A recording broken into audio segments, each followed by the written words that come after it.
The candlelight flickers softly against the stone walls of a quiet palace chamber somewhere in 17th century Spain. Outside, the vast empire of the Spanish crown stretches across continents, yet inside this room, a fragile child sleeps beneath heavy blankets, watched by anxious attendants who whisper in low voices. His breathing is shallow, his body frail, and though he is destined to become one of the most powerful monarchs in Europe, his life will be marked not by strength or glory, but by illness, loneliness, and the crushing weight of expectation. The stillness of the night hides the truth that this child's life will shape the fate of Europe. Before you get comfortable, take a moment to like the video and subscribe, but only if you genuinely enjoy what I do here. And let me know in the comments where you're tuning in from and what time it is for you. It's always fascinating to see who's joining us from around the world. Now dim the lights. Maybe turn on a fan for that soft background hum, and let's ease into tonight's journey together. The child resting in that quiet chamber is Charles II of Spain, the final ruler of the powerful Habsburg dynasty in the Spanish line. His life would become one of the most tragic royal stories in European history, shaped by centuries of dynastic ambition, political intrigue, and the unintended consequences of royal marriages designed to keep power within the family. To understand Charles's story, we must drift back through the quiet corridors of time long before his birth, when the ambitions of emperors and kings slowly created the conditions that would shape his destiny. The Habsburg family had spent generations building a network of marriages across Europe, linking their bloodline with powerful royal houses in Austria, Spain, Burgundy, and beyond. Their strategy was simple but extraordinarily effective. Rather than conquering lands through constant warfare, they often preferred to secure power through marriage. A famous saying of the time captured this perfectly. Others wage war, but you, happy Austria, marry. Over the centuries, this approach created one of the most powerful dynasties Europe had ever seen. The Habsburgs ruled vast territories, including the Holy Roman Empire, the Netherlands, parts of Italy, and eventually the immense global empire of Spain. But this strategy came with an unintended consequence. In order to keep lands and titles within the dynasty, the Habsburgs often arranged marriages between close relatives. Cousins married cousins, uncles married nieces. The family tree slowly folded inward upon itself like branches twisting together in an ancient forest. At first, these marriages seemed politically convenient. They preserved wealth, land, and influence within the family. But over generations, the genetic consequences began to accumulate quietly beneath the surface of royal ceremony and glittering courts. By the 17th century, the Spanish branch of the Habsburg dynasty had become particularly isolated in its marriage practices. Kings married within a small circle of noble families, often choosing relatives whose bloodlines were already deeply intertwined with their own. The result was a growing concentration of inherited health problems that would become painfully visible in the life of Charles II. Charles was born on November 6th in the year 1661 in the city of Madrid, inside the grand and imposing Royal Alcazar Palace. From the moment of his birth, the court physicians noticed that something was not quite right. The newborn prince was weak and unusually small. His body seemed fragile, and the doctors whispered worriedly among themselves as they examined the future king. The Spanish court had long awaited the birth of a healthy male heir to continue the dynasty. Charles's father, King Philip IV, had already lost several children during infancy, a sadly common tragedy in the 17th century. When Charles finally arrived, the court celebrated with relief, but the joy was tempered by concern over the infant's delicate condition. His mother, Mariana of Austria, watched over him with a mixture of devotion and anxiety. She herself was deeply connected to the Habsburg family network. In fact, she was not only Philip IV's wife, but also his niece. Such marriages were not unusual among European royalty of the time. Yet in Charles's case, the genetic overlap was extreme. Historians and geneticists who later studied the Habsburg lineage discovered that Charles inherited a remarkably high level of inbreeding from his ancestors. In simple terms, his family tree looked less like a branching network and more like a tightly woven knot. This genetic inheritance manifested in several physical traits that became famously associated with the Habsburg family, particularly the pronounced jaw known today as the Habsburg jaw. Portraits of Habsburg rulers often show elongated faces, protruding lower jaws and thick lips that made speaking and chewing difficult. In Charles's case, these features were especially severe. Even as a child, his jaw made it difficult for him to close his mouth completely. Eating was often a slow and difficult process, and his speech developed slowly compared with other children. The young prince struggled to form words clearly, which added to the perception among courtiers that he was intellectually slow, though modern historians believe many of these assumptions were exaggerated by observers who misunderstood his condition. As Charles grew older, his health problems became more apparent. He was late to walk and struggled with coordination. Servants and nurses often carried him through the palace corridors, long after other children his age would have been running and playing. Court physicians prescribed a wide range of remedies, from herbal tonics to strange treatments that today might seem unusual or even alarming. Medicine in the 17th century was a mixture of ancient tradition, early experimentation, and a great deal of guesswork. Doctors believed illness was caused by imbalances in bodily humors and attempted to restore balance through bloodletting, purging, and elaborate diets. Charles endured many of these treatments throughout his childhood, though none of them could change the underlying genetic challenges that shaped his health. Meanwhile, the Spanish Empire itself was beginning to show signs of strain. During the 16th century, Spain had been the most powerful empire in Europe, controlling vast territories across the Americas, Europe, and Asia. Spanish silver from mines in the New World poured into royal coffers, funding armies, palaces, and ambitious political projects. But by the time Charles was born, the empire's power was slowly fading. Decades of costly wars, economic difficulties, and administrative challenges had weakened the once unstoppable Spanish state. When Charles was only 4 years old, tragedy struck the royal family once again. His father, King Philip IV, died in 1665, leaving the fragile child as the new king of Spain. The boy who struggled to walk and speak suddenly became ruler of one of the largest empires on earth.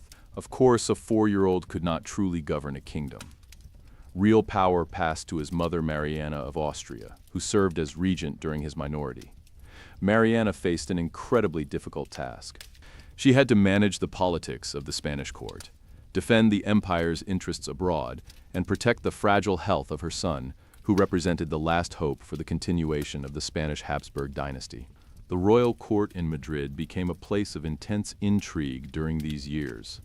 Powerful nobles competed for influence over the young king and his mother. Advisors whispered competing strategies in palace corridors, while diplomats from across Europe watched Spain carefully. Everyone understood that Charles's health was uncertain. If he died without an heir, the vast Spanish Empire could become the center of a massive international conflict as rival dynasties fought to claim the throne. Yet within the palace itself, Charles lived a life that was strangely sheltered. Servants, tutors, and priests surrounded him constantly, guiding his daily routines and attempting to prepare him for the responsibilities of kingship. His education progressed slowly due to his physical and developmental challenges. Reading and writing required great effort, and long hours of study often exhausted him. But despite these difficulties, some accounts describe Charles as gentle and kind-hearted. He showed curiosity about religious rituals and enjoyed quiet moments of conversation with trusted attendants. The palace gardens offered one of the few places where the young king could experience a sense of calm. There, among carefully trimmed hedges and fountains, he could walk slowly with his caretakers, while the concerns of empire remained distant. As the years passed, the Spanish court attempted to project an image of stability and strength. Official ceremonies celebrated the young monarch, and portraits were painted, showing him dressed in elaborate royal garments. Artists carefully arranged the lighting and posture in these portraits to present Charles as dignified and regal despite his frailty. Such images traveled across Europe, serving as reminders that Spain still possessed a king, even if he was young and delicate. Yet rumors about Charles's health circulated widely among foreign courts. Diplomats wrote detailed reports describing his physical appearance, his difficulty speaking, and the constant attention of doctors and priests around him. These reports fueled speculation about the future of the Spanish throne. In France, King Louis XIV watched events in Spain with great interest. Louis was one of the most powerful rulers in Europe, and understood that the eventual fate of the Spanish Empire could reshape the balance of power on the continent. Meanwhile, in Vienna, the Austrian branch of the Habsburg family also considered its potential claims to Spanish territories should the dynasty in Madrid fail. For the moment, however, the focus remained on the young king himself. Charles grew slowly into adolescence under the watchful eyes of his mother and court officials. Every illness caused alarm. Every sign of weakness sparked new discussions among physicians about possible treatments. At times, Charles seemed to improve, slightly gaining a bit more strength or energy. But these improvements were often temporary. Chronic infections and digestive problems returned again and again, reminding everyone of his fragile constitution. Still, life in the Spanish court continued with its elaborate rituals and ceremonies. Religious festivals filled the calendar with processions, candlelight, and solemn music echoing through cathedral halls. Charles participated when he could, often appearing pale and tired, but determined to fulfill his ceremonial duties. The people of Spain saw their king rarely, but they prayed for his health in churches across the kingdom. For them, Charles represented continuity in uncertain times. The empire might be struggling, but the monarchy remained a symbol of divine order and stability. As Charles approached adulthood, the question of marriage became unavoidable. European royal marriages were rarely about romance.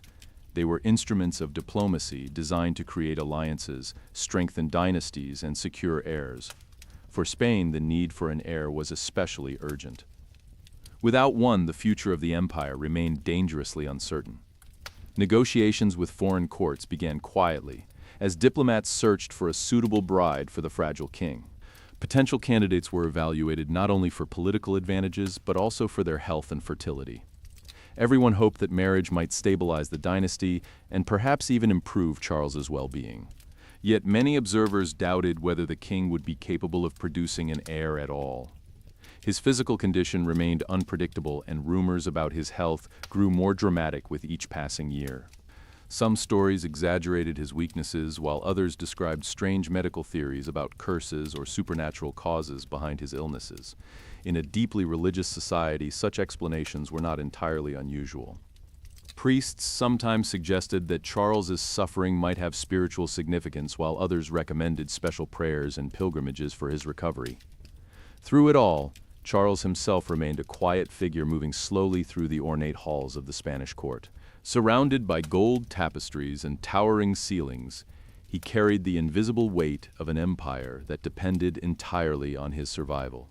The boy who had once struggled to take his first steps now faced the enormous responsibility of preserving one of Europe's greatest dynasties, even as his own body struggled simply to endure each passing year.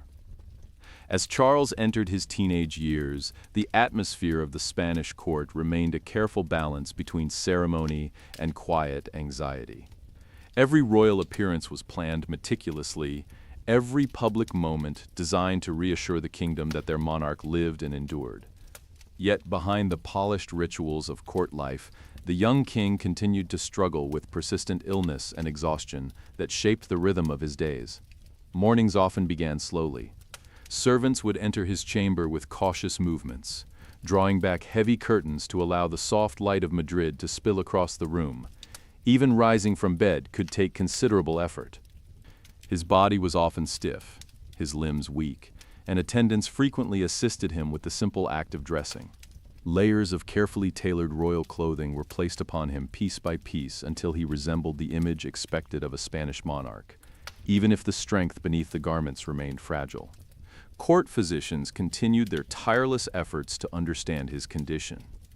Their methods reflected the medical thinking of the 17th century, which still relied heavily on the ancient theory of bodily humors. Illness was believed to arise from imbalances in blood, phlegm, black bile, and yellow bile. Treatments therefore focused on restoring balance through controlled bleeding, purging tonics, or strict dietary changes. Charles experienced many of these remedies throughout his youth. Sometimes the treatments left him pale and drained for days afterward, though the doctors insisted they were necessary for his recovery. Beyond physical weakness, Charles also faced challenges with learning and concentration. His tutors struggled to guide him through lessons in Latin, theology, and royal governance. Some days he could focus for short periods, absorbing information with quiet determination. On other days, fatigue and illness made study almost impossible. Reports written by tutors during this period often described the king as slow to learn yet sincere in his efforts. Despite the difficulties, he did show moments of curiosity, particularly regarding religious matters and the traditions of the Catholic Church that formed the spiritual foundation of Spanish royal authority. Religion played an enormous role in Charles's daily life. Spain in the 17th century remained deeply devoted to Catholic tradition, and the monarchy itself was closely tied to the defense of the faith. Charles attended Mass frequently and was often surrounded by priests, confessors, and religious advisors who interpreted events through a spiritual lens. Some believed that his suffering carried divine meaning. Others prayed constantly for his health, hoping that faith might succeed where medicine had struggled. Meanwhile, the political machinery of the Spanish Empire continued to turn beyond the palace walls. Advisors and ministers governed in the king's name, while foreign diplomats studied every rumor emerging from Madrid. Spain still controlled vast territories, including much of the Americas, parts of Italy, the Spanish Netherlands, and distant trading posts across the globe. Yet maintaining such an enormous empire required resources that were becoming increasingly scarce. Economic problems weighed heavily on the kingdom. Silver shipments from the Americas had declined compared to earlier decades, and wars across Europe had drained royal finances. Inflation troubled merchants and farmers alike. Within the court, ministers debated strategies for stabilizing the economy while maintaining Spain's prestige among rival powers such as France and England.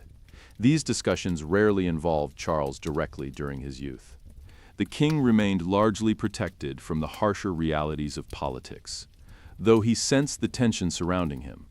Courtiers bowed respectfully as he passed through palace corridors, yet their quiet conversations often revolved around concerns about the future of the dynasty. One of the most persistent questions involved whether Charles would eventually grow strong enough to rule independently. When he reached the age of 14, the formal period of regency under his mother Mariana officially ended. In theory, the young monarch now held full authority over Spain and its empire. In practice, however, many decisions continued to be guided by experienced ministers and advisors who understood the complexities of governing such a vast realm. Charles himself approached kingship with a mixture of seriousness and uncertainty. He understood that his position carried enormous responsibility, yet his health often limited the energy he could devote to affairs of state.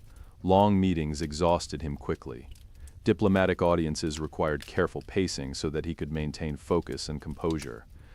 Even small victories, such as completing a full council session without fatigue, were sometimes celebrated quietly by those who cared about his well-being. Despite his limitations, Charles did attempt to engage with the responsibilities of monarchy.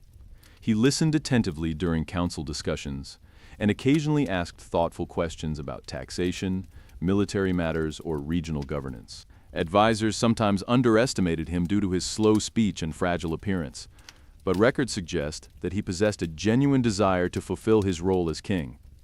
Outside formal duties, Charles found small comforts in routine activities. He enjoyed watching court entertainments, including theatrical performances and musical gatherings held in palace halls illuminated by hundreds of candles. The gentle rhythm of music seemed to calm him, offering brief escapes from the constant attention of doctors and advisors. He also appreciated moments in the palace gardens where fountains murmured softly and the air carried the scent of citrus trees. Yet the shadow of succession continued to loom over every aspect of his life. The Spanish Habsburg dynasty had ruled for generations, and Charles represented its final male heir. Without children, the entire structure of alliances and territories that defined the Spanish Empire could collapse into dispute. European powers understood this perfectly. France, in particular, watched closely. King Louis XIV had already expanded French influence through warfare and diplomacy. The possibility that France might eventually claim Spanish territories through marriage connections or political maneuvering concerned many other European states. Thus, Charles's health was not merely a private matter, but an international issue with profound consequences for the balance of power. As he approached adulthood, discussions about marriage intensified. Diplomats traveled between courts, exchanging proposals and evaluating potential brides whose alliances might strengthen Spain's position. The chosen bride would need to be politically acceptable, personally compatible, and above all, capable of producing an heir. Eventually, negotiations focused on Marie-Louise of Orléans, a young French princess and niece of King Louis XIV. The match offered a delicate balance. It connected Spain to France through marriage while also providing France with influence at the Spanish court. For Spain, the marriage promised the possibility of stability if the couple could produce children. The wedding arrangements were elaborate even by royal standards. Preparations filled the palace with activity as tailors, jewelers, and artists created garments and decorations worthy of a royal union. For Charles, the approaching marriage carried both hope and uncertainty. Some observers believed that companionship might improve his spirits and perhaps even his health. Others privately wondered whether he possessed the physical strength necessary for married life. In 1679, when Charles was 18 years old, Marie-Louise arrived in Spain after a long journey from France. The meeting between the two young royals took place amid grand ceremonies designed to symbolize unity between powerful dynasties. Contemporary accounts describe Marie-Louise as lively and charming, qualities that contrasted sharply with the reserved and fragile king. Their marriage ceremony took place with great splendor, attended by nobles, diplomats, and clergy who understood the importance of the moment. Bells rang across Madrid as celebrations continued for days. The people of Spain hoped that this union might finally secure the future of the monarchy.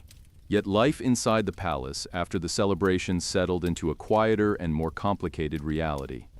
Charles reportedly grew deeply fond of his new queen. Marie-Louise brought energy and warmth into the royal household, introducing lighter moments of conversation and laughter that had long been absent from the king's carefully controlled environment. She encouraged him to spend time outdoors and participate in court activities when his health allowed. For a brief period, optimism spread through the court.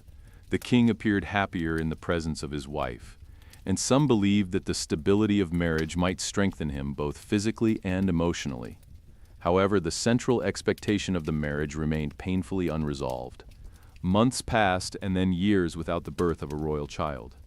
Physicians and advisors grew increasingly concerned. Every possible explanation was examined. Doctors evaluated the health of both the king and queen, recommending various treatments or lifestyle adjustments intended to encourage conception. Meanwhile, rumors circulated among courtiers and foreign observers alike. Some whispered that the king was incapable of producing an heir due to his medical condition. Others blamed mysterious illnesses or even dark rumors of poisoning and witchcraft that sometimes surfaced during times of political anxiety. Marie-Louise herself reportedly suffered under the pressure.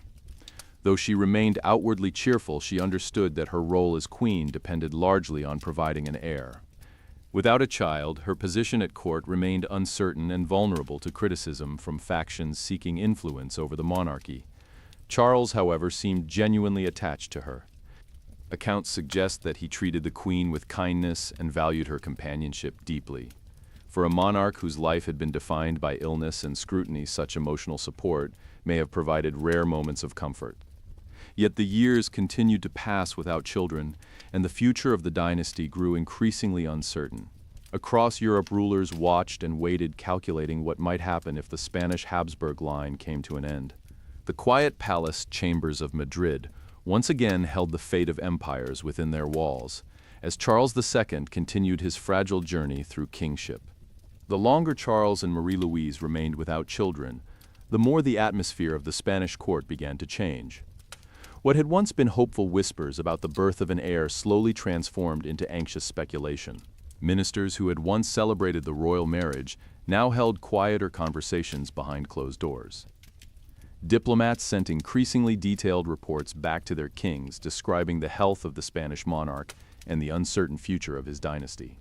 At the center of this growing storm, Charles continued to live a life carefully structured around his fragile condition. His days followed a predictable rhythm shaped by medical routines, religious observances, and the slow pace his body required. Even small physical exertions could leave him exhausted. Yet he continued to appear in public ceremonies whenever possible, determined to fulfill the expectations of his role. The Spanish monarchy depended heavily on symbols and ritual. Grand processions through the streets of Madrid, Elaborate masses in cathedral halls, and audiences with nobles and foreign ambassadors all served to reinforce the image of a stable kingdom. When Charles appeared at these events, he often wore richly embroidered clothing that concealed his thin frame. Observers sometimes noted that he moved slowly and spoke with difficulty, but the ceremonies themselves remained magnificent displays of royal authority. Behind these carefully staged moments, however, the king's health continued to decline gradually. Chronic digestive problems caused frequent discomfort. At times, he suffered from severe fevers that confined him to bed for days or even weeks. Physicians were summoned constantly to evaluate his condition, bringing with them the same mixture of hope and uncertainty that had defined his medical treatment since childhood. Their recommendations remained rooted in the medical traditions of the time. Bloodletting was still practiced regularly. Herbal infusions were prepared in palace kitchens, using ingredients believed to strengthen the body. Some doctors recommended controlled diets, while others insisted on purging treatments meant to remove supposed toxins from the king's system. None of these methods could address the deeper genetic conditions affecting Charles, but the physicians of the 17th century had little understanding of heredity or genetic inheritance. Instead, they interpreted his illness through the frameworks available to them. As the king's health fluctuated, political factions within the Spanish court became increasingly active. Noble families and advisors formed alliances hoping to shape the direction of royal policy. Some supported closer ties with France due to the Queen's family connections. Others feared French influence and instead favored stronger relations with the Austrian branch of the Habsburg dynasty. These disagreements occasionally surfaced during council meetings where ministers debated economic reforms, military spending, and diplomatic strategies. Charles himself often struggled to follow the rapid exchanges of experienced statesmen. His speech remained slow and his energy limited, yet he did attempt to participate when possible. Contemporary records indicate that he sometimes listened quietly for long periods, before offering short but sincere responses. Although he lacked the commanding presence of some earlier Spanish monarchs, he did not appear indifferent to the responsibilities placed upon him. The Queen Marie-Louise, meanwhile, maintained an important role within palace life. Her personality helped bring moments of brightness into an environment, often overshadowed by tension. She organized small gatherings of music and conversation among trusted courtiers. These events were modest compared to the grand celebrations of earlier decades, but they offered brief escapes from the constant focus on succession and illness. Despite these efforts, the pressure surrounding the royal marriage continued to intensify. Each year without a child deepened concerns about the future of the Spanish Empire. Foreign ambassadors watched closely for any sign that the Queen might be pregnant. Even minor illnesses sometimes triggered waves of rumor across Europe, as observers speculated about the possibility of an heir. Sadly, those hopes remained unfulfilled. In February of 1689, tragedy struck the Spanish court when Marie-Louise suddenly fell ill. Her condition deteriorated rapidly, and despite the efforts of physicians, she died at the age of only 26. The cause of her death remains uncertain. Even today, though, historians suspect it may have been related to appendicitis or another sudden illness that 17th century medicine could not treat. For Charles, the loss was devastating. Contemporary accounts describe him as deeply grief-stricken. He reportedly wept openly upon learning of her death, and withdrew from many court activities for a time. The Queen had been one of the few sources of emotional comfort in his difficult life. Without her presence, the palace seemed even more solemn than before. Yet the political realities of monarchy allowed little time for prolonged mourning. Advisors quickly began discussing the necessity of arranging a second marriage. The need for an heir had become even more urgent after the Queen's death. Without a direct successor, the stability of Spain and its empire remained dangerously uncertain. Negotiations soon turned toward another potential bride. Maria Anna of Neuburg, a German princess from a powerful noble family. Her family had a reputation for producing large numbers of children, which made the match attractive to those hoping for a fertile queen. The marriage was arranged quickly by diplomatic standards. In 1690, Maria Anna traveled to Spain to meet her new husband. Observers noted the stark contrast between the lively personality of the previous queen and the more reserved demeanor of Maria Anna. She approached her new role with seriousness and a clear awareness of the expectations placed upon her. For Charles, the second marriage represented another attempt to secure the future of the dynasty. Although he still mourned Marie-Louise, he accepted the new union as a duty required by his position. The wedding ceremonies once again filled Madrid with celebration, though the mood felt more cautious than joyful. Courtiers understood that the success of this marriage would determine the fate of the entire empire. In the early years of their marriage, Maria Anna became an active presence in court politics. She formed alliances with certain ministers and advisors who supported stronger ties with the Austrian Habsburgs. Her influence gradually grew within the palace as factions aligned themselves with her interests. Meanwhile, Charles's health continued its slow decline. He experienced increasing fatigue and recurring illnesses that limited his ability to participate in daily governance. Despite these difficulties, he remained determined to fulfill his ceremonial duties whenever possible. Processions, religious observances, and audiences with foreign ambassadors continued, though often shortened to accommodate his condition. Physicians once again focused intensely on the issue of producing an heir. Both the king and queen were examined repeatedly. Various treatments and recommendations were proposed in hopes of improving the chances of conception. Some physicians even suggested unusual remedies, including potions made from rare ingredients believed to enhance fertility. Yet none of these efforts produced the desired result. Years passed without a royal child. Within the court, rumors once again began to spread. Some suggested that the queen might be manipulating the situation to increase her political influence. Others blamed the king's fragile health for the continued absence of an heir. Meanwhile, outside Spain, the great powers of Europe began preparing quietly for a future in which the Spanish throne might become vacant. France, under Louis XIV, continued to strengthen its military and diplomatic position. The Austrian Habsburgs also considered their claims carefully. England and the Dutch Republic watched these developments with concern, knowing that any major shift in control of Spanish territories could disrupt the balance of power across the continent. As the 1690s progressed, Charles's condition became increasingly severe. Chronic infections weakened his body further. His once limited mobility declined to the point where he often required assistance simply to walk across a room. Courtiers who had known him for years began to notice how thin and pale he had become. His jaw remained prominently extended, and eating continued to be difficult throughout his life. Despite these hardships, Charles maintained a strong sense of religious devotion. He spent long hours in prayer and often consulted spiritual advisors about the challenges facing his kingdom. In a world where faith shaped every aspect of life, he interpreted many events through a deeply religious perspective. Some observers believe that this devotion provided him with comfort as his physical strength faded. Meanwhile, discussions about succession grew more urgent. Without children, Charles would eventually need to designate an heir through his will. This decision carried enormous political consequences. Different factions within the court promoted candidates aligned with their interests. Some supported a French claimant connected to the Bourbon dynasty. Others favored an Austrian archduke from the Habsburg family. Charles found himself at the center of this debate even as his health deteriorated. The choice he would eventually make would determine not only the fate of Spain, but also the future political landscape of Europe. In the quiet chambers of the Madrid palace, the fragile king faced the weight of decisions that would echo far beyond his lifetime, as the final chapter of the Spanish Habsburg dynasty slowly approached. As the final years of the 17th century approached, the Spanish court existed in a constant state of uncertainty. Charles II was now a man in his 30s, yet his physical condition resembled that of someone far older. The illnesses that had troubled him since childhood had slowly worn down his strength. Walking across the palace corridors required support. Speaking for long periods left him breathless. Even eating remained difficult due to the structure of his jaw and the weakness of his digestive system.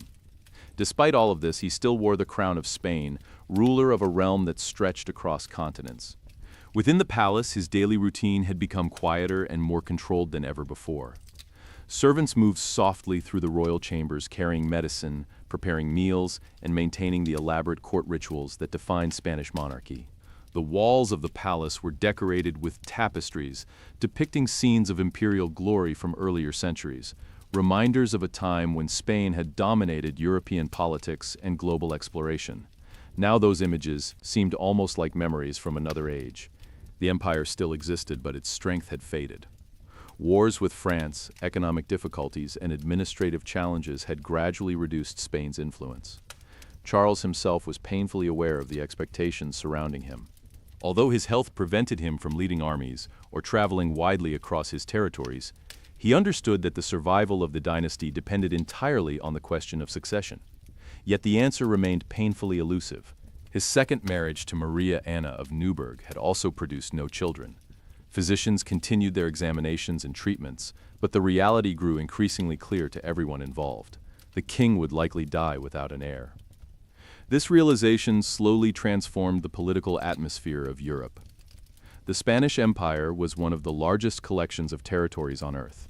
It included not only Spain itself, but also vast lands in the Americas, the Spanish Netherlands in northern Europe, the Kingdom of Naples and other Italian territories, as well as colonial outposts stretching across oceans.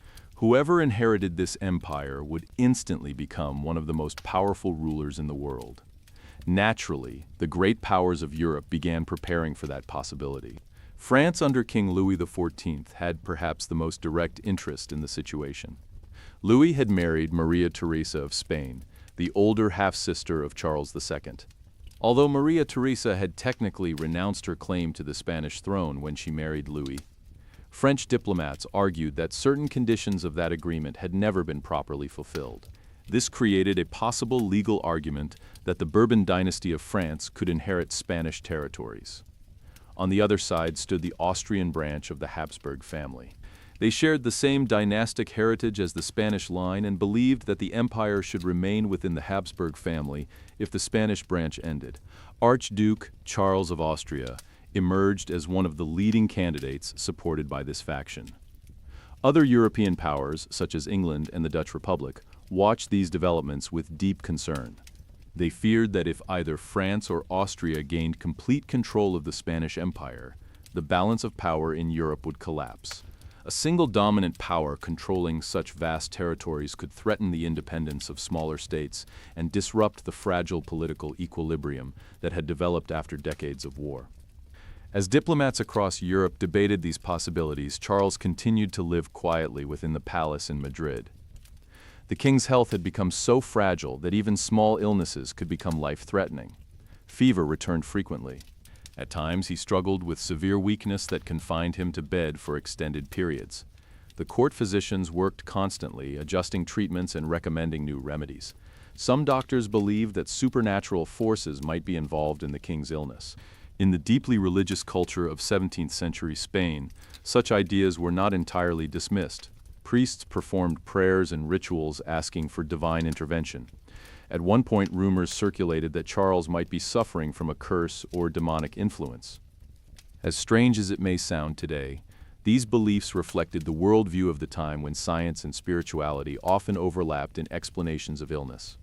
In response to these fears, exorcisms were reportedly performed in attempts to remove any spiritual afflictions from the king. While modern historians see these actions as misguided, they illustrate the desperation felt by those who hoped for Charles's recovery. Through all of this, the king himself remained deeply devout. Religion had always been central to his life, and as his health worsened, he spent even more time in prayer and contemplation. He frequently consulted confessors and spiritual advisors about the fate of his kingdom. The idea that his death might lead to war weighed heavily on him. By the late 1690s, it became clear that the question of succession could no longer be postponed. Charles would have to choose an heir.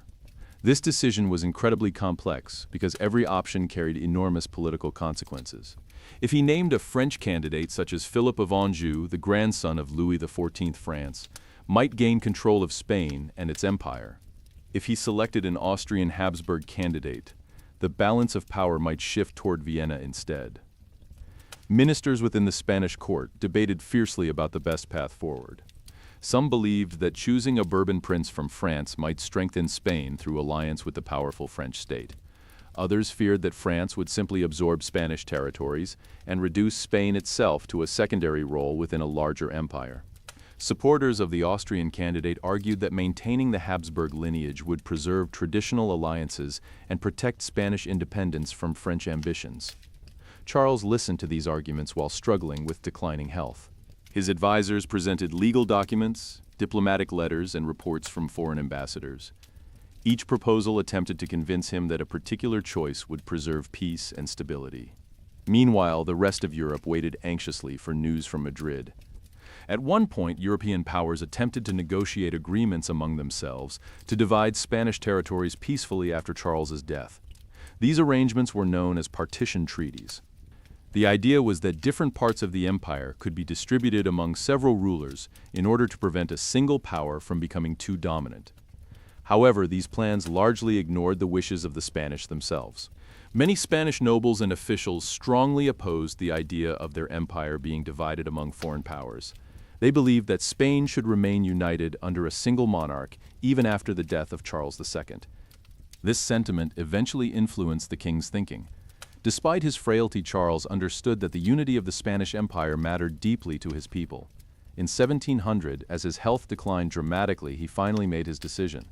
In his final will, Charles named Philip of Anjou, the grandson of Louis XIV, as his heir to the entire Spanish Empire. This choice shocked many observers, but it reflected Charles's desire to keep the empire intact rather than divided among competing powers. The will also contained an important condition. Philip would inherit Spain only if he renounced any claim to the French throne. This requirement was meant to prevent the crowns of France and Spain from uniting under a single ruler. For a brief moment, it seemed possible that Charles's decision might preserve peace. Louis XIV accepted the will, and Philip prepared to travel to Spain to assume the throne as King Philip V, yet other European powers reacted with alarm. England, the Dutch Republic, and Austria feared that French influence over Spain would still become overwhelming even if the crowns technically remained separate. Tensions rose quickly as alliances formed and armies began preparing for conflict. Meanwhile, Charles II himself was approaching the end of his life. His final months were marked by severe illness and extreme weakness. Those who visited him during this time described a man who was exhausted but still conscious of the enormous consequences of his decision. In the quiet chambers of the Madrid palace, he spent long hours in prayer while the empire he ruled stood on the edge of a major transformation. On November 1st in the year 1700, Charles II of Spain died at the age of 38. His death marked the end of the Spanish Habsburg dynasty, which had ruled the kingdom for nearly 2 centuries. Almost immediately, the political crisis that Europe had feared erupted into action. The War of the Spanish Succession began as multiple powers fought over the inheritance of the vast Spanish Empire. Battles would soon spread across Europe, and even into colonial territories overseas. Although Charles himself had never led armies or conquered lands, his life and death shaped one of the most significant conflicts of the early 18th century. The fragile child who had once struggled to walk within the palace halls of Madrid had unknowingly carried the fate of empires throughout his life. In the quiet hours after the death of Charles II, the vast halls of the royal palace in Madrid fell into a solemn stillness. The fragile king who had lived his entire life surrounded by physicians, priests, and anxious courtiers was finally gone. Servants moved slowly through candlelit corridors, while bells tolled across the city announcing the passing of the monarch. For many in Spain, the moment carried a strange mixture of sorrow, uncertainty, and quiet relief. Charles had suffered throughout his life, and his death ended years of physical hardship. Yet at the same time, his passing opened a chapter of history that would bring war across Europe. News of his death traveled quickly beyond Spain's borders. Couriers carried messages to Paris, Vienna, London, and other capitals, where rulers and ministers waited anxiously for confirmation. The contents of Charles's will soon became known as well. According to his final decision, the Spanish throne would pass to Philip of Anjou, the grandson of Louis XIV of France. The young prince would become Philip V of Spain and inherit not only the Spanish kingdom, but the immense global empire that accompanied the crown. For Louis XIV, this news represented a stunning diplomatic victory. The French king had spent decades expanding his influence across Europe through warfare and strategic alliances. Now his own grandson stood ready to rule Spain, potentially placing 2 of Europe's most powerful kingdoms under closely connected leadership. When Louis received confirmation of the will, he famously declared that the Pyrenees Mountains between France and Spain no longer existed, symbolizing the new closeness between the 2 monarchies. In Madrid, preparations began for the arrival of the new king. Philip was only 17 years old when he left France to travel south towards Spain. His journey itself became a symbolic event, watched carefully by diplomats and nobles who understood the significance of the moment. When he finally entered Madrid, crowds gathered in the streets, hoping that the young Bourbon prince might bring renewed strength to a kingdom that had struggled for decades under the fragile rule of Charles II. Philip's arrival marked the beginning of a new dynasty in Spain, the Bourbon dynasty, which continues to this day. Yet the transition was far from peaceful. Across Europe, many rulers refused to accept the arrangement established by Charles's will. Austria, in particular, rejected the decision, insisting that Archduke Charles of the Habsburg family held the rightful claim to the Spanish throne. England and the Dutch Republic feared that French influence over Spain would upset the balance of power that kept Europe relatively stable. As a result, alliances formed rapidly. Austria, England, and the Dutch Republic joined together to oppose France and Spain in what soon became known as the War of the Spanish Succession. The conflict would last more than a decade and involve many of the major powers of Europe. Armies marched across the continent, fighting battles in Spain, Italy, the Low Countries, and Germany. Even overseas colonies became battlegrounds as rival empires clashed across oceans. Although Charles II never witnessed these events, his life had set them in motion. The absence of an heir and the enormous value of the Spanish Empire ensured that his death would reshape international politics. For historians, the story of Charles II often raises important questions about the nature of monarchy and the consequences of dynastic politics. His life illustrates the dangers of centuries of intermarriage within royal families. The Habsburg strategy of preserving power through close family marriages had created a dynasty that dominated Europe for generations. Yet, over time, those same practices concentrated genetic weaknesses that became painfully visible in the final Spanish king.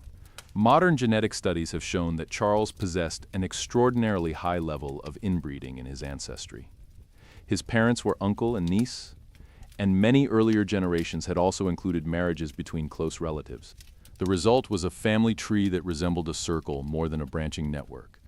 These inherited traits likely contributed to the many physical and developmental challenges he faced throughout his life. It is important, however, to remember that Charles himself was not responsible for these circumstances. He was born into a system shaped by centuries of political decisions made long before his birth.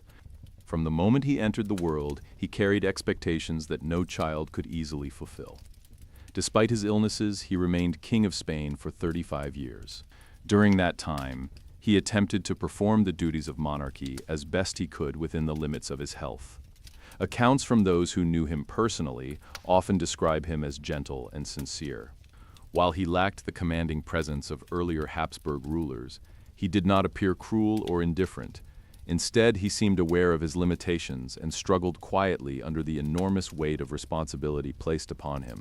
The palace environment in which he lived also played a role in shaping his life. Surrounded by advisors, physicians, and religious figures, Charles rarely experienced the freedom enjoyed by ordinary people. Every decision about his health, education, and marriage was influenced by political considerations. Even his personal relationships were shaped by the expectations of dynastic survival. His first marriage to Marie-Louise of Orléans brought brief happiness before her untimely death. His second marriage to Maria Anna of Neuburg carried the heavy burden of producing an heir that never came. Through it all, Charles remained at the center of an empire that stretched across continents, yet he spent most of his life confined within palace walls, struggling simply to maintain his health. The contrast between his immense royal authority and his personal fragility makes his story particularly striking. On paper, he was one of the most powerful monarchs in the world. In reality, he depended constantly on the assistance of others for even the simplest tasks. Servants helped him dress. Physicians monitored his condition daily. Ministers guided political decisions while he listened with quiet patience. Yet, even within these limitations, his choices ultimately influenced the future of Europe. His decision to leave the Spanish throne to Philip of Anjou directly triggered the war that followed his death. The War of the Spanish Succession lasted until 1714 and concluded with a series of treaties that reshaped the map of Europe. Philip V remained King of Spain but was required to renounce any claim to the French throne, ensuring that France and Spain would remain separate kingdoms. Austria gained several former Spanish territories in Italy and the Low Countries. Britain received Gibraltar and other strategic advantages that strengthened its growing maritime power. In many ways, the war marked the beginning of a new balance of power in Europe, one that would define international politics for much of the 18th century. The legacy of Charles II therefore extends far beyond the quiet palace rooms where he spent his life. His existence represented the final chapter of the Spanish Habsburg dynasty, a family that had once dominated European politics through marriage alliances and imperial ambition. With his death, that era came to an end, and a new dynasty took its place. Yet when historians look back at his life, they often see more than just the collapse of a royal line. They see the story of a man who carried extraordinary burdens from birth, living within a system that valued dynastic continuity above personal well-being. In portraits painted during his lifetime, Charles often appears dressed in elaborate robes, standing beneath towering columns or beside symbols of royal authority. Artists attempted to present him as dignified and powerful despite his physical challenges. Those images were meant to reassure the people of Spain that their monarchy remained strong. But behind the painted surface existed a human life shaped by illness, expectation, and quiet perseverance. When the candles were extinguished in the palace chambers after his death, the long history of the Spanish Habsburgs finally came to a close. The fragile king, whose life had once seemed so uncertain, had lived long enough to determine the fate of empires, even if he never fully escaped the shadow of the dynasty that created him. And in the years that followed his passing, the memory of Charles II slowly settled into the deeper layers of history, where the lives of kings become quiet stories told long after the grand ceremonies and political struggles have faded away. For the people who had lived during his reign, he was remembered not as a conquering monarch or a brilliant strategist, but as a fragile ruler whose life seemed guided more by circumstance than by ambition. His reign had unfolded slowly, almost quietly, within the immense machinery of an empire that had already begun to change long before he was born. Spain itself continued to evolve under the Bourbon dynasty that replaced the Habsburg line. The young Philip V, who had inherited the crown through Charles's final will, introduced administrative reforms inspired by the more centralized model of governance used in France. The structure of the Spanish state gradually shifted as ministers reorganized taxation, military command, and regional authority. Over time, these reforms would reshape the Spanish monarchy into something different from the empire Charles had inherited. Yet echoes of the earlier era still remained visible in architecture, art, and tradition. The palaces, cathedrals, and royal collections built by Habsburg rulers continued to stand as reminders of a dynasty that had once stretched its influence across continents. Portraits of Charles II remained among those images, preserved in galleries and archives where historians and visitors would later examine them with curiosity. In those paintings, his face appears solemn, his distinctive jaw prominent, his gaze directed outward toward a world he rarely experienced directly. Modern observers often study those portraits carefully because they capture the visible signs of the genetic legacy that shaped his life. The so-called Habsburg jaw became one of the most recognizable features of the dynasty, appearing in generations of royal portraits across Europe. In Charles's case, it was especially pronounced, reflecting the long history of marriages within the same extended family. Scientists, centuries later, would analyze the genealogies of the Habsburg dynasty and confirm what many historians had suspected. Charles possessed one of the highest levels of inbreeding ever documented in a European royal family. His genetic inheritance contained a concentration of shared ancestors that dramatically increased the likelihood of inherited health problems. Yet while modern science can explain the biological reasons behind his condition, it also reminds us that Charles himself lived in a world that did not yet understand genetics. The people around him interpreted his struggles through the knowledge available to them at the time. Physicians believed in humors and bodily balance. Priests believed in spiritual trials and divine purpose. Courtiers believed that dynastic alliances could preserve power indefinitely. Each of these perspectives shaped the environment in which Charles lived his life. From a human perspective, his story becomes less about failure and more about endurance. He was born into a system that demanded strength and authority from someone whose body rarely allowed either. Yet he continued to occupy the throne for decades, attending ceremonies, meeting ambassadors, and fulfilling religious obligations even when illness made those duties difficult. There were moments when observers underestimated him because of his slow speech or frail appearance, but records show that he remained attentive to the decisions presented before him. His final act as king, the drafting of his will, demonstrated a careful awareness of the consequences that would follow his death. By choosing a single heir rather than allowing the empire to be divided, he attempted to preserve the unity of Spain, even though the result ultimately led to war among European powers. In that sense, his decision reflected the priorities of many Spanish nobles and officials who believed that the empire should remain whole rather than fragmented among foreign rulers. The war that followed his death eventually settled those disputes. But the fact that his will triggered such a major conflict illustrates just how significant his position had been. It is easy when looking back across centuries to see Charles II primarily as a symbol of dynastic decline. Historians often describe him as the last and weakest ruler of the Spanish Habsburg line, a monarch whose physical condition mirrored the fading power of the empire itself. Yet focusing only on that interpretation can overlook the quieter dimensions of his life. Within the walls of the palace, he was not merely a political figure, but also a person who experienced grief, companionship, and moments of peace. His affection for his first wife, Marie-Louise, brought warmth to a court often dominated by political tension. Her death left him deeply saddened, a reminder that even kings feel loss in the same human way as anyone else. His second marriage carried expectations that weighed heavily on both partners, revealing how royal duty could shape personal lives in ways ordinary people rarely experienced.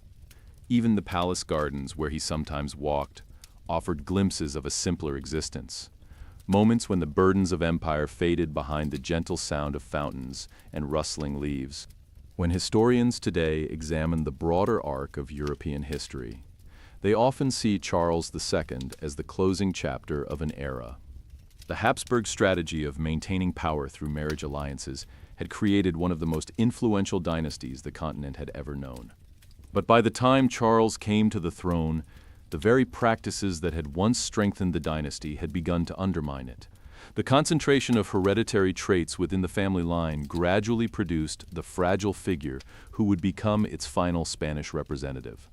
In that sense, his life serves as a powerful illustration of how political decisions made across generations can shape outcomes far in the future. The ambitions of earlier kings and emperors had built an empire that spanned oceans. Yet those same ambitions had also created the conditions that made Charles's reign so difficult. And so the story of Charles II of Spain becomes something larger than the biography of a single monarch. It becomes a quiet reflection on the nature of power, inheritance, and the unpredictable ways history unfolds. Empires rise and fall, dynasties expand and collapse, and sometimes the turning points of history rest in the life of a single individual who never sought such responsibility. In the candlelit chambers where Charles spent his final days, the weight of centuries seemed to gather around him. Portraits of ancestors lined the walls, kings and queens who had once commanded armies and ruled vast territories. Their legacy had passed down through generations until it reached the fragile monarch lying beneath heavy blankets in a quiet palace room. When he closed his eyes for the final time, that long chain of inheritance ended with him. Yet the world beyond the palace continued to move forward. New rulers emerged, new alliances formed, and the empire he had struggled to preserve entered a new chapter under a different dynasty. Today, when people look back at the life of Charles II, they often see a figure surrounded by tragedy and circumstance. But they also see a reminder that history is not only shaped by the powerful and the strong.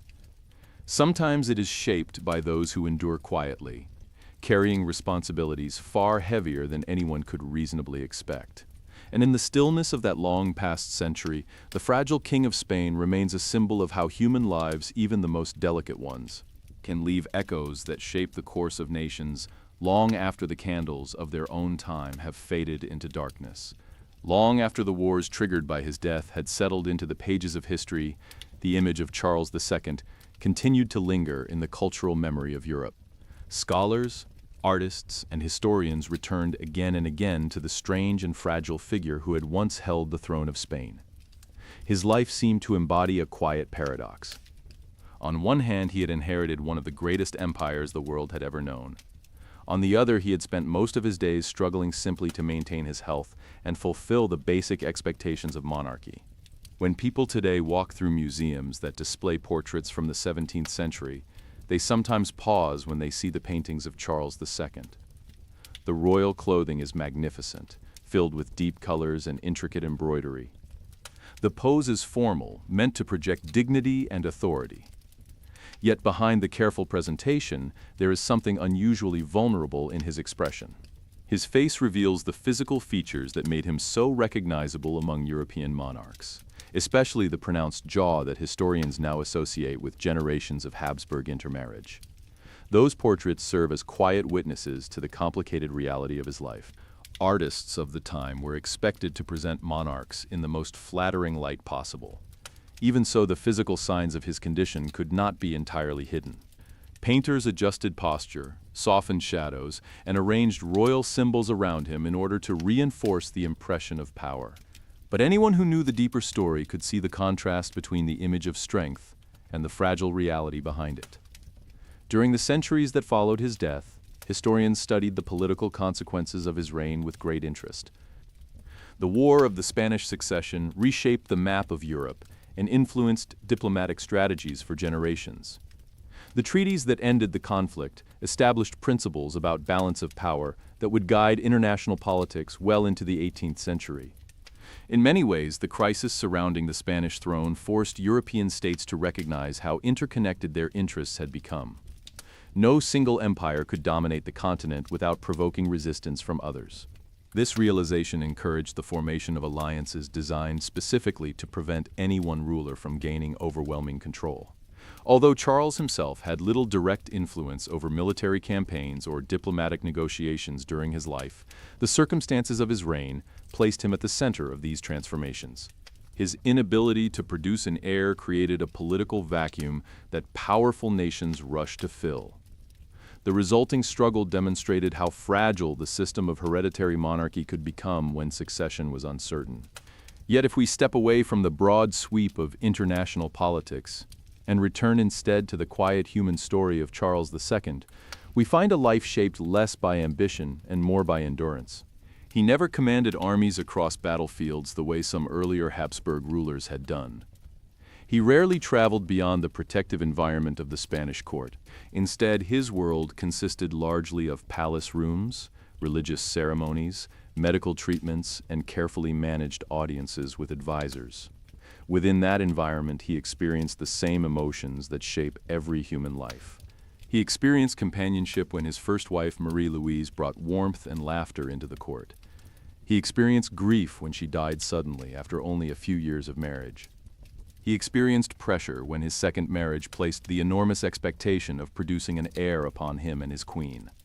Through each of these experiences, he continued to occupy a throne that symbolized centuries of royal authority. The Spanish court itself was a fascinating environment filled with ritual and symbolism. Every movement of the king carried meaning. The way he entered a room, the order in which nobles approached him, even the clothing worn during specific ceremonies reflected traditions developed over generations.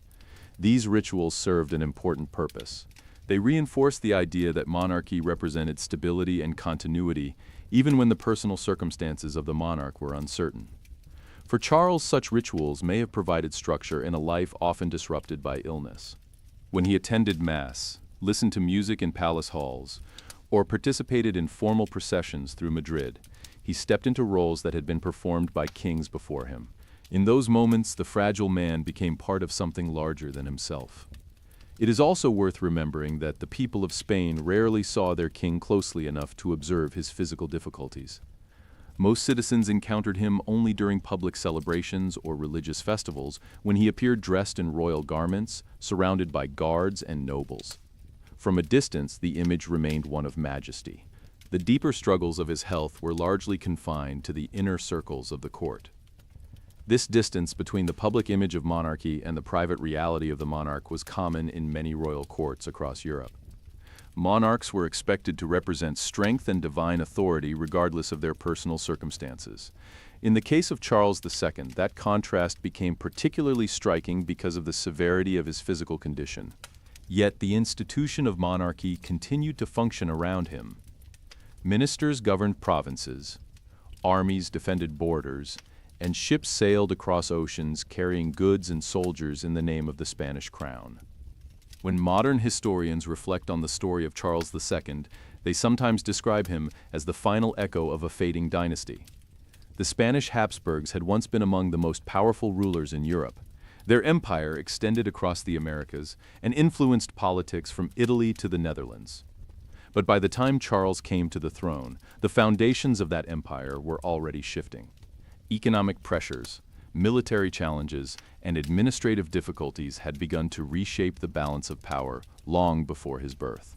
His reign, therefore, marked not only the end of a family line, but also the closing of a particular chapter in European imperial history.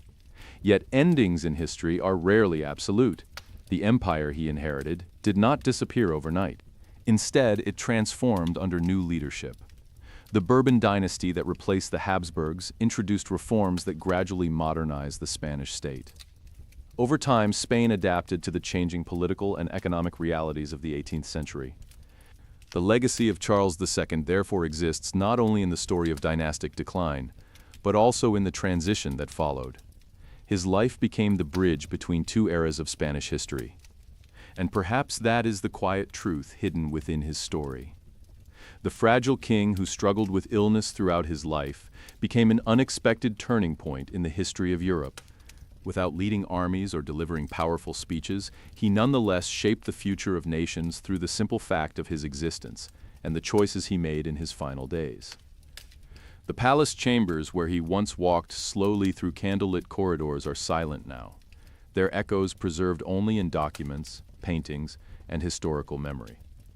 But the story of Charles II continues to drift through time, like a quiet whisper from another century, reminding us that history is often guided not only by strength and ambition, but also by the fragile threads of human lives unfolding within the vast tapestry of the past.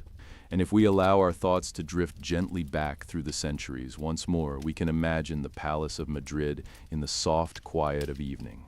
Long after the council meetings have ended and the corridors have grown still, the great empire that surrounded Charles II often felt distant from these silent halls. Outside the palace walls stretched cities, villages, fields, and oceans filled with millions of lives. Yet within the royal residence, everything moved slowly and carefully around the fragile monarch who carried the title of king. In many ways, Charles lived a life shaped more by observation than by action. Much of his time was spent listening to advisors, priests, and physicians who surrounded him daily. Ministers discussed matters of taxation, trade, and diplomacy, while the king absorbed their words with quiet patience.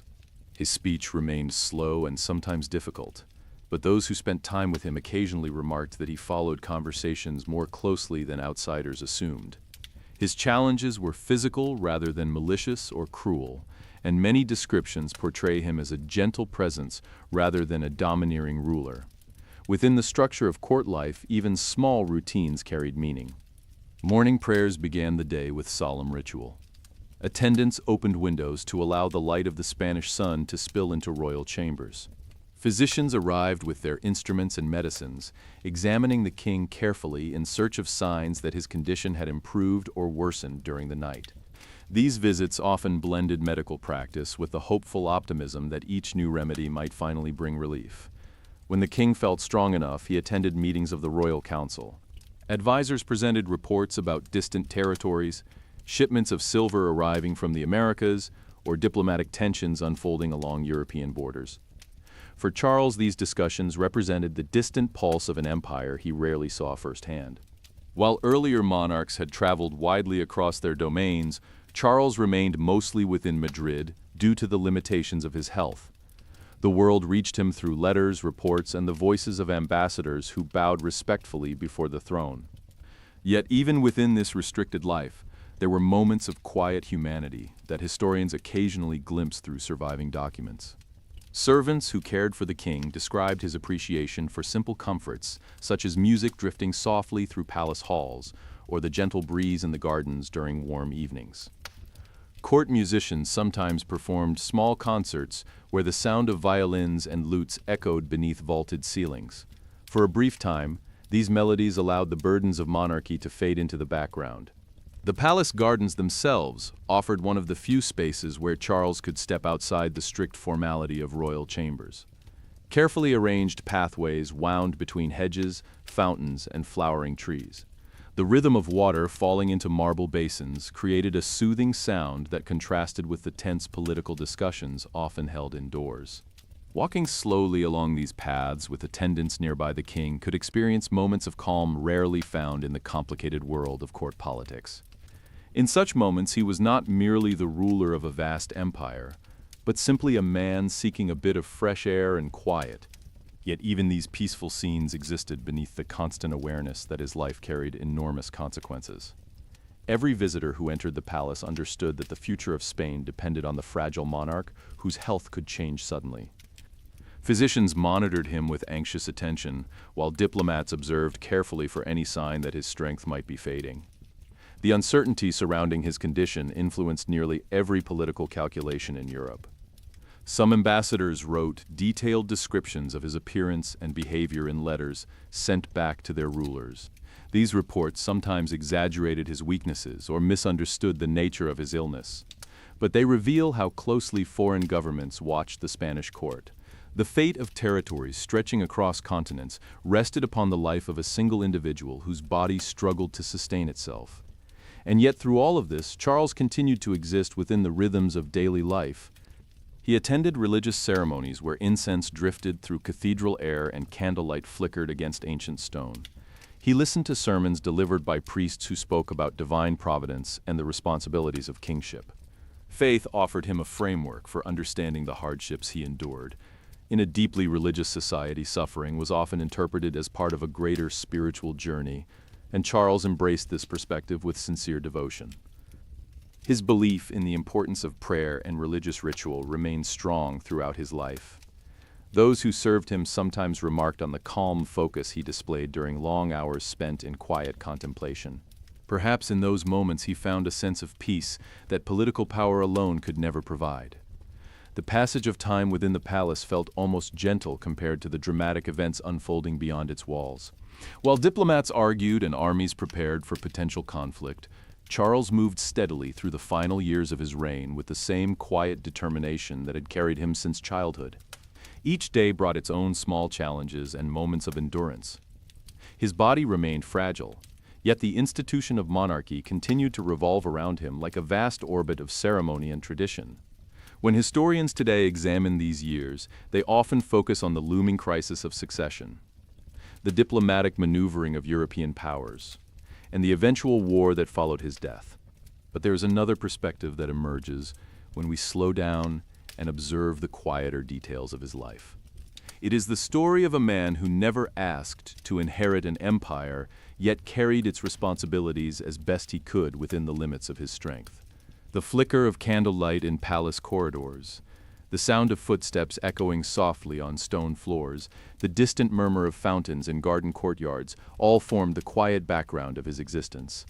Within that environment, Charles lived not as the caricature sometimes portrayed in later accounts, but as a human being navigating a life shaped by forces far beyond his control. And as the years continued to pass, and the candles of the 17th century burned slowly toward their end, the fragile King of Spain remained at the center of a story that would ripple across continents. Even in stillness, his presence shaped the course of events, reminding us that history is often guided by lives lived quietly within the great halls of time. And as the 17th century slowly drew toward its final years, the pace of life around Charles II seemed to grow even more gentle, almost as if the palace itself understood that time was slipping quietly forward. The corridors of the Alcazar in Madrid had witnessed generations of kings before him, their footsteps echoing through the same stone passages, their voices filling council chambers with plans for war, diplomacy, and empire. Now those halls belonged to a monarch whose life moved at a far slower rhythm. Charles often rose later in the morning than earlier rulers had done, not from laziness, but from necessity. His body required long periods of rest, and physicians believed that careful sleep might strengthen his fragile health. When attendants entered his chamber, they did so with practiced silence, drawing back curtains only slightly so that the morning light filtered gently across the room rather than flooding it all at once. Even the smallest details of his daily routine were arranged with care. After rising, he would often spend time in prayer before the day's obligations began. Religion had always been a central part of Spanish royal identity, but for Charles, it was also a deeply personal source of stability. The quiet repetition of prayers, the familiar rhythm of sacred words spoken softly in candlelit chapels, created moments of calm that contrasted with the constant uncertainty surrounding his health and the future of his kingdom. Once the morning rituals were complete, servants brought a light meal, though eating was rarely easy for him.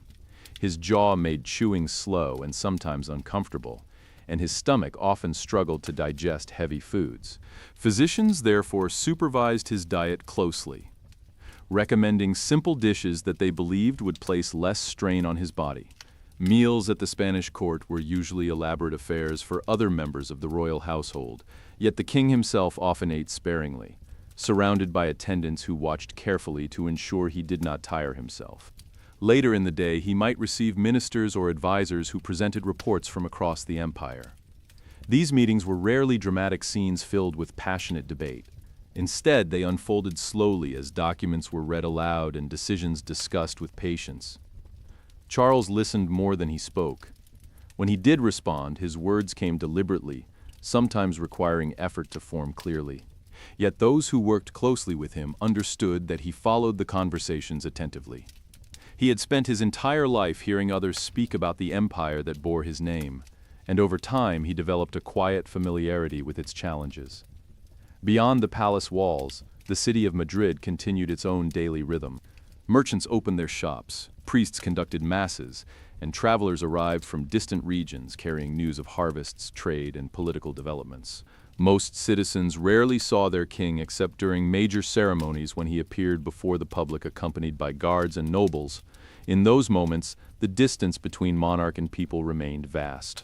The crowd saw a figure dressed in magnificent clothing, crowned with authority and tradition. Few could glimpse the fragile reality hidden beneath those layers of royal symbolism. Within the palace, however, the truth of his condition remained impossible to ignore. Doctors came and went frequently, sometimes debating among themselves about the nature of his illnesses.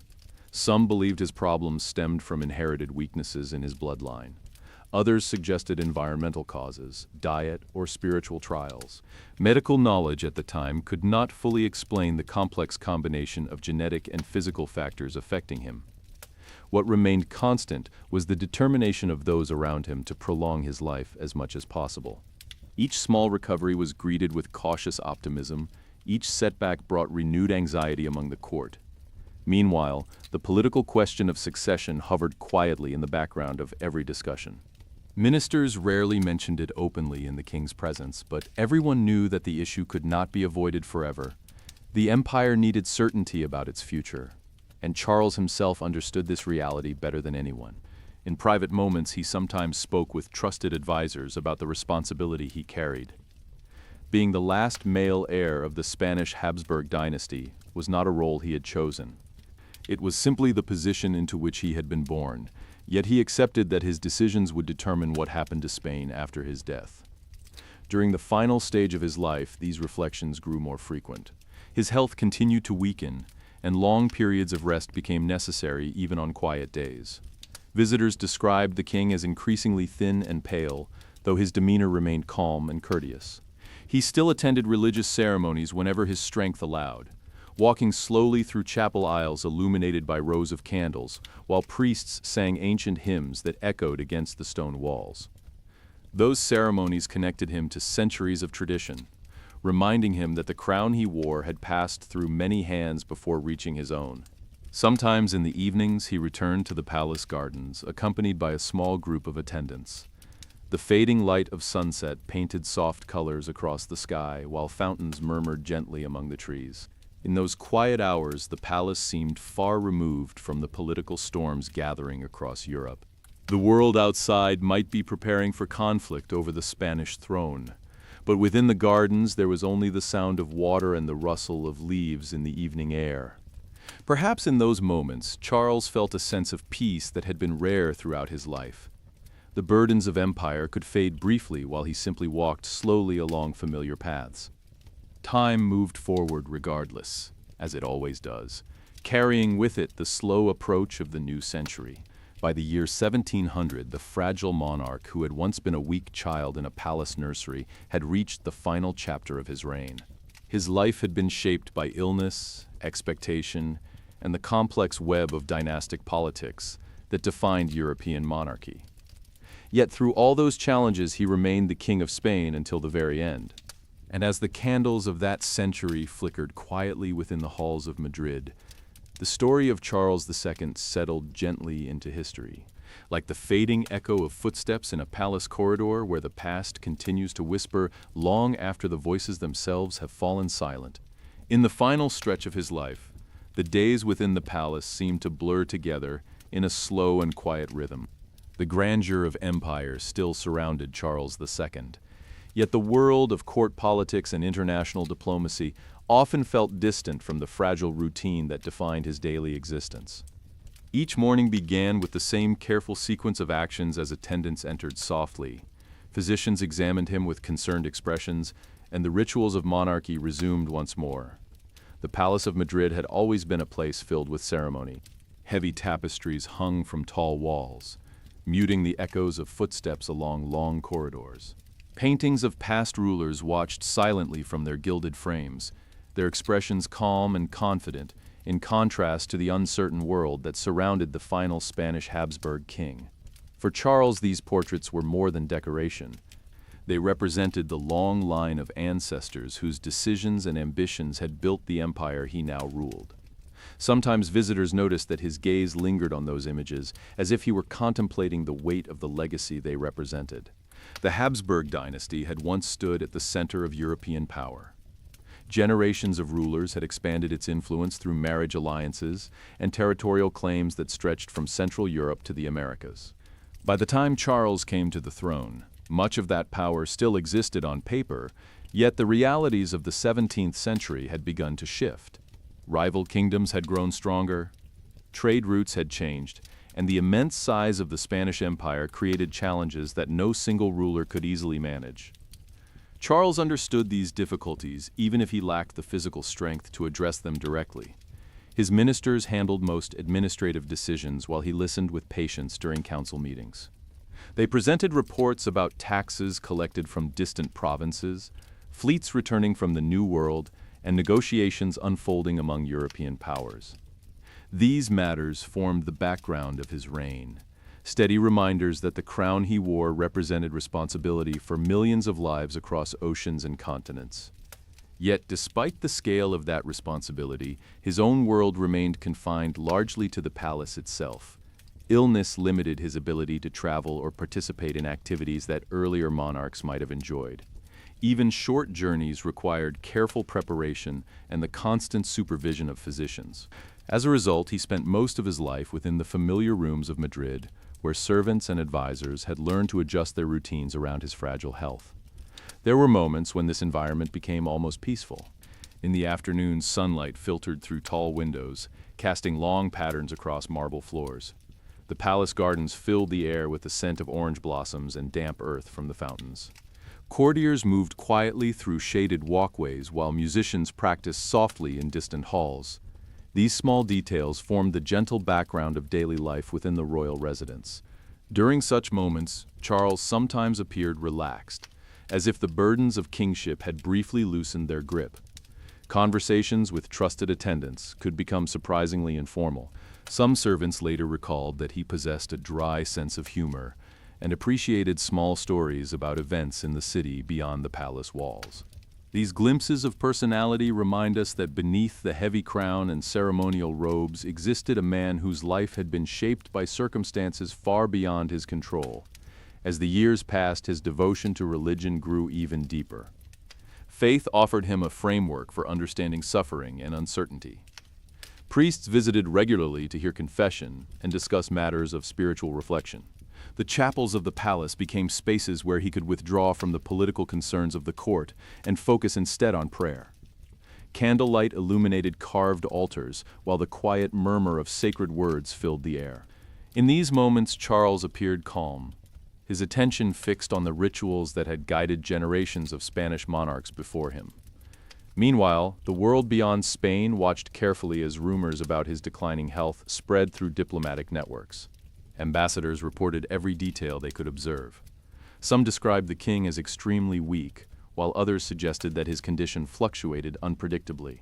These reports traveled across Europe, where rulers and ministers debated the possible outcomes of his eventual death.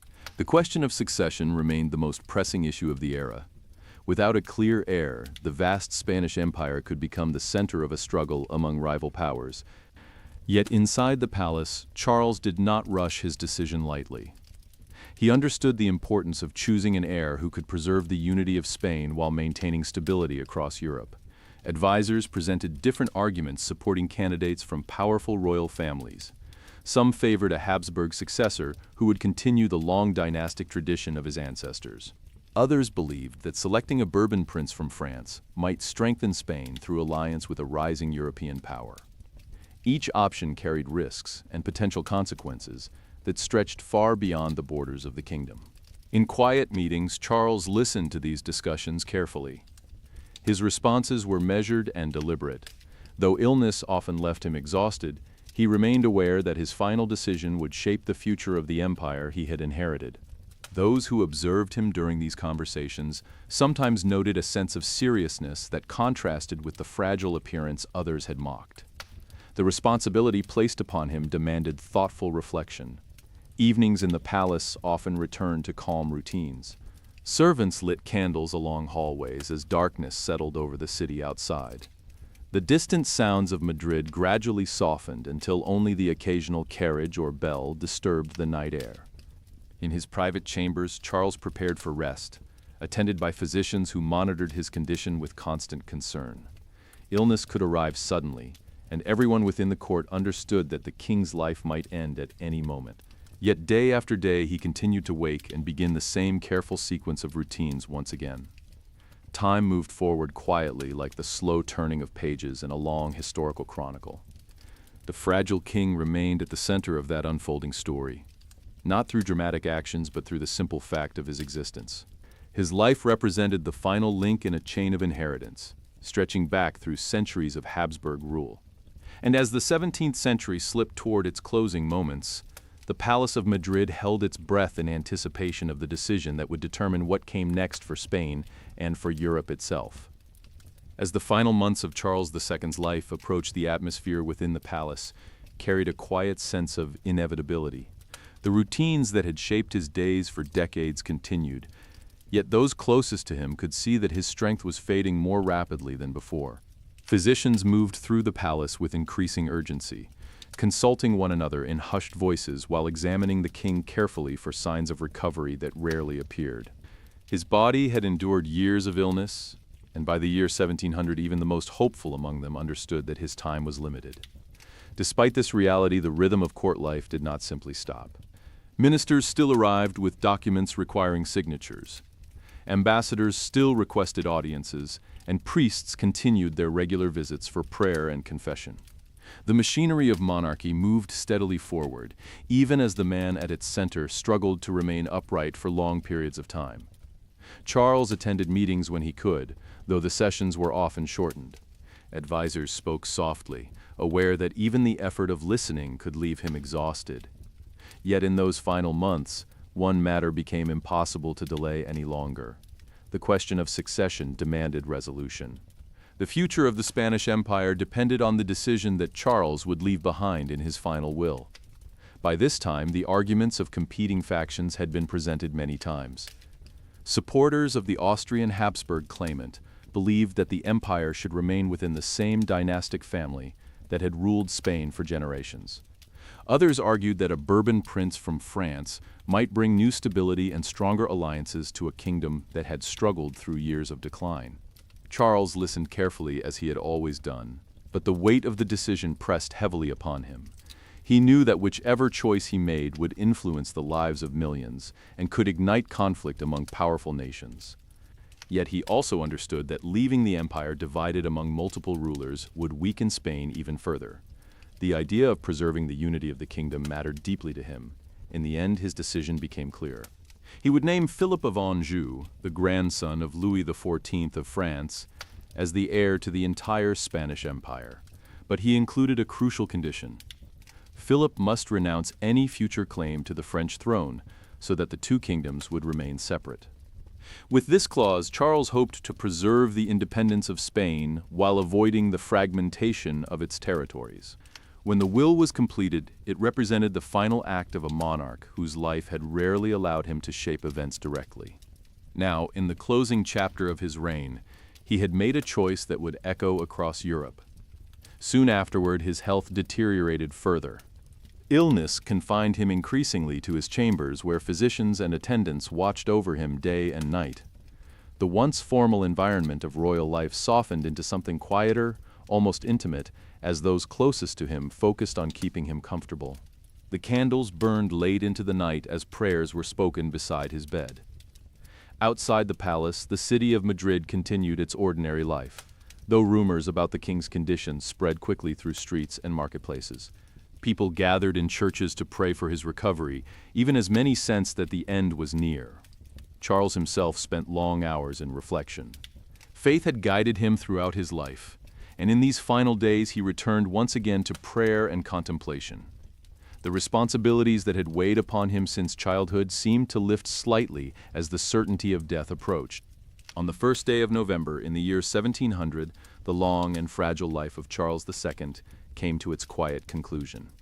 He was 38 years old. With his passing, the Spanish branch of the Habsburg dynasty ended after nearly 2 centuries on the throne. The bells of Madrid tolled solemnly as news spread through the kingdom and across Europe. The fragile child who had once struggled simply to walk had lived long enough to determine the fate of an empire. His will was soon revealed, and the political consequences unfolded exactly as many had feared. Philip of Anjou became Philip V of Spain, beginning the Bourbon dynasty that would continue to rule the country into the modern era. Yet the decision also triggered immediate opposition from other European powers.